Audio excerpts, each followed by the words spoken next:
하나님 찬양해 주시고 말씀 전해주세요. 예수님의 이름으로 기도드립니다. 아멘. 찬송가 330장 고통의 멍에 벗으려고 찬양하시겠습니다.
잘했어요. 잘했어.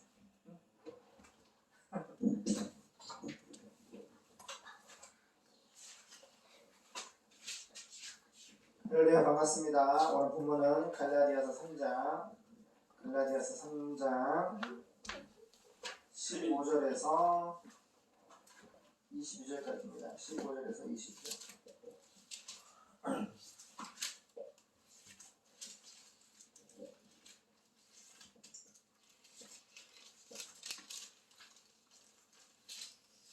하세요?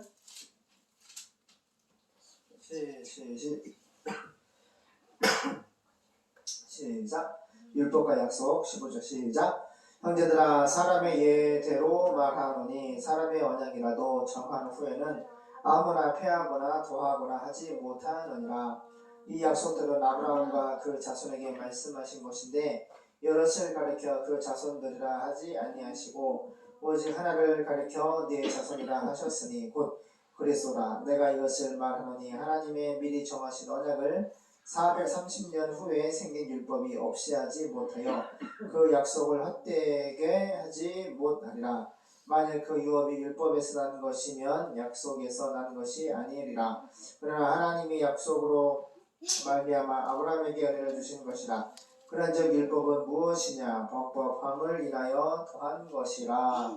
천사들로 말미암아 중보의 손을 빌어 베푸신 것인데 약속하신 자손이 오시기까지 있을 것이라. 중보는 한편만 위한 자가 아니니 오직 하나님은 하나이시니라. 그러면 율법이 하나님의 약속들을 거스르느냐? 결코 그럴 수 없느니라. 만일 능히 살게 하는 율법을 주셨다면 의가 반드시 율법으로 말미암아 쓰리라. 그러나 성경이 모든 것을 죄 아래 가두었으니 이는 예수 그리스도를 믿음으로 말미암은 약속을 믿는 자들에게 주려 함이니라. 아멘.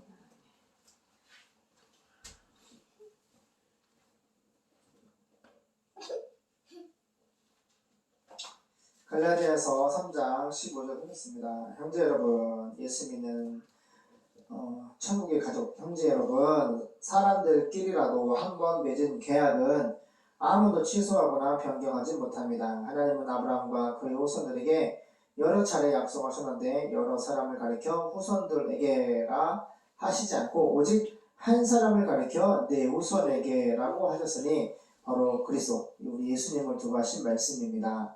여기서 내가 말하려고 하는 것은 430년 후에 생긴 율법은 전에 하나님이 세운 계약을 취소시킬 수도 없고 그 약속을 무효로 할 수 없다는 것입니다. 만약 우리가 받을 하나님의 나라의 이 천국의 축복이 율법에 의존한다면 그것은 더 이상 약속에 의존하지 않게 됩니다. 그러나 하나님은 약속을 통해서 아브라함에게 은혜로 그런 축복을 주신 것입니다. 보세요.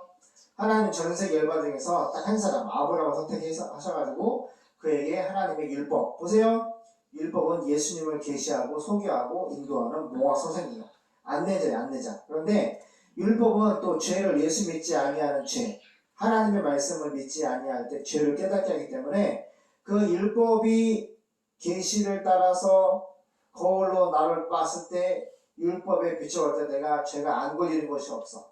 근데 이 율법이 지적하는 그 죄 문제, 심판의 문제, 지옥의 문제를 하나님 아버지께서 예수님 우리에게 십자가에 보내셔서 십자가의 피로 말미암아 테텔레스타에 갚아주시고 우리를 믿음으로 연합시켜서 주님과 함께 새로운 표정을 거듭나게 하셨습니다.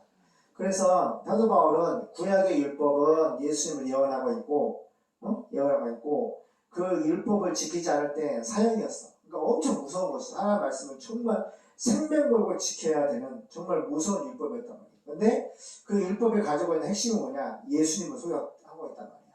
아무도 율법의 행위를 말미암아 천국 못 가는데 구약시대 아브라함도 하나님 말씀 믿음으로 의롭다라고 하는 칭의 하나님의 구원자가 되었단 말이야. 그러니까 구약이나 신약이나 오직 믿음으로 구원받는 거야. 그 얘기를 해주는 거야. 근데 이 갈라디아 교회 어떤 사람은 율법의 행위로 구원받는다 하는 다른 복음을 전하는 사람이 있어서 바울이 그걸 수정하고 있는 거예요. 그렇다면 율법을 주신 목적은 무엇이었습니까? 그것은 약속된 분이 오실 때에 예수님이 다시 오실 때에 죄가 무엇인지를 깨닫게 하기 위한 것입니다. 그 율법은 천사들이 전해준 것을 사람이 받아 공포한 것입니다. 그러나 중재인을 필요로 했던 율법에는 두 당사자가 있어야 했지만 약속을 하는 데는 하나님 한 분이면 됩니다. 몇 절까지죠? 22절까지? 율법의 목적 21절. 그러면 율법과 하나님의 약속, 이 성경 말씀은 서로 반대가 된다는 말입니까? 절대 그렇지 않습니다. 만일 사람을 살리는 율법을 주셨다면 의롭게 되는 일이 율법을 통해서 이루어졌을 것입니다. 그러나 성경은 온 세상이 죄의 포로가 되었다. 이렇게 선언하고 있습니다. 이것은 예수님을 믿는 믿음을 통해서만 통해 약속된 것이 믿는 사람들에게 주어지도록 하기 위한 것입니다. 할렐루야. 온 세상이 아담 안에서 우리 인류의 조상 아담 안에서 우리가 보세요. 아담과 하와의 범죄를 말미암아 태어날 때부터 우리는 본질상 진노의 자녀, 죄인으로 태어난다는 말이에요. 그런데 이 죄인으로 태어나는 우리를 향하여서 하나님이 율법을 통하여서 말씀하실 때 내가 안 넘어가는 게 없어. 율법의 거울로 은총한 은혜의 영혼아 나를 비춰보면 다 내가 죄인이야. 근데 이 죄 문제를 어떻게 해결해? 예수님의 피, 하나님의 피 흘림이 없이 죄 사함이 없다. 하나님의 피만 우리 죄 사함을 주시는 거야. 그래서 아버지가 사랑으로 우리를 불쌍히 여기셔서 은혜로 아들을 사랑으로 보내셨고 십자가에 죽으신 예수님은 부활을 통해서 우리를 어떻게 죄 사함과 구원을 이루어 주신 거예요. 그러니까 구약이나 신약이나 율법은 죄를 깨닫게 하고 무서운 것이지만 그 율법을 통하여서 예수님은 하나님 아버지는 예수님을 예언하고 있어. 소개하고 있다. 할렐루야.